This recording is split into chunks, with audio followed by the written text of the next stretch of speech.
My name is Selena, and I'm here to share a story that changed my life, my community, and the way I see the world today. I was born in a small town where technology wasn't very popular and many people didn't understand its power. But I saw something different in technology. To me, it wasn't just about gadgets or screens. It was a tool, a bridge, to help make lives better. Growing up, I was always the curious type. I loved reading books, and most of all, I loved discovering how things worked. My friends and family always found it strange when I spent hours on my computer or my phone learning new things. At first, they thought I was just wasting time. But I knew deep inside that technology held the key to changing everything. I remember the first time I learned about digital education. I was in high school, and I had just started exploring the internet more seriously. I discovered online classes, tutorials, and forums where people from all around the world could share knowledge. I was amazed by the idea that anyone, anywhere, could access education, regardless of their background or location. It was in that moment that I realized how powerful digital learning could be for people like me and people in my community. As I grew older, I realized that the people around me, especially in my town, didn't have the same opportunities. Most of them didn't know how to use the internet properly. Many of them didn't even have smartphones, let alone access to computers or online education. That's when I decided I wanted to make a difference. I started small, teaching my friends and family how to use their phones and the internet. I showed them how they could use the internet to learn new skills, find jobs, and even access important health information. But it wasn't enough. I wanted to reach more people, especially those who were in real need of this kind of knowledge. I decided to take it a step further. I started organizing free workshops in my town to teach people about digital education, internet safety, and how to use technology for personal growth. But as I got deeper into this work, I realized that the biggest issue wasn't just lack of knowledge, it was also the fear of using technology. People were scared of online scams, hackers, and the idea that they could lose something important, like their money or personal information. That's when I decided to focus on something else: cybersecurity.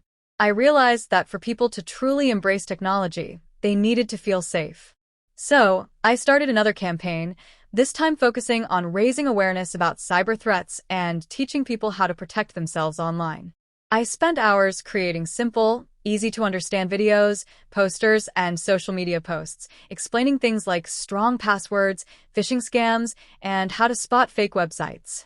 I knew I couldn't do this alone, so I started collaborating with local schools, community centers, and even the local police.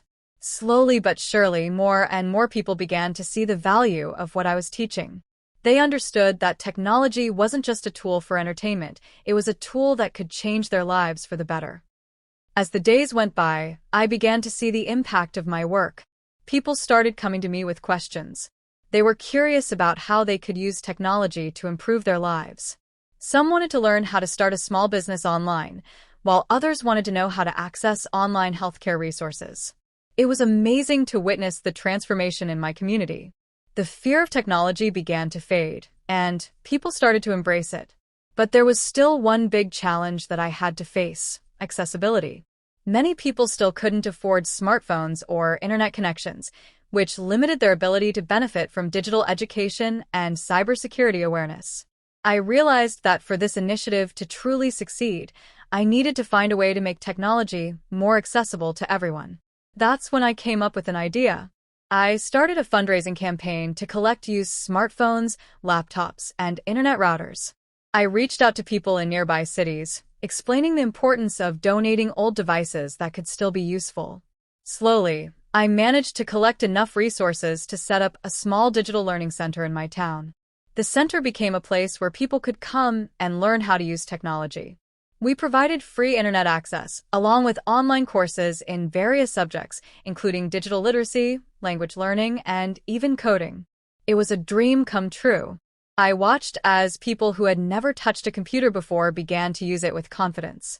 The elderly learned how to send emails, students researched their homework online, and women who had never worked outside the home discovered new career opportunities through online job portals. But the journey didn't stop there. I knew that for my work to have a lasting impact, I needed to build a network. I started connecting with other digital educators, cybersecurity experts, and activists who were working to bring technology to underserved communities. We shared ideas, resources, and strategies. It was amazing to see how many people across the world were doing similar work and how we could learn from each other.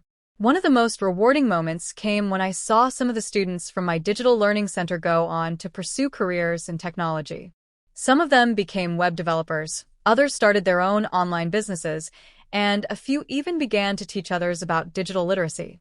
I realized that the impact of my work wasn't just about providing knowledge, it was about creating a ripple effect where the people I taught could go on to teach others and make their own communities better. I also started working with local governments and NGOs to ensure that my community had access to reliable internet and technology. We pushed for policies that would make it easier for people to afford smartphones and computers. I advocated for digital education to be included in the school curriculum, and I worked with local businesses to promote online sales and digital marketing. Slowly but surely, the town I grew up in started to change. The real breakthrough came when I was invited to speak at a national conference on digital education and cybersecurity. It was a moment of pride for me. There I was, standing in front of some of the most influential people in the field, talking about my work and how technology could empower communities. My story was being heard, and my efforts were being recognized. But even more importantly, I was able to share my message with a larger audience, inspiring others to take action in their own communities.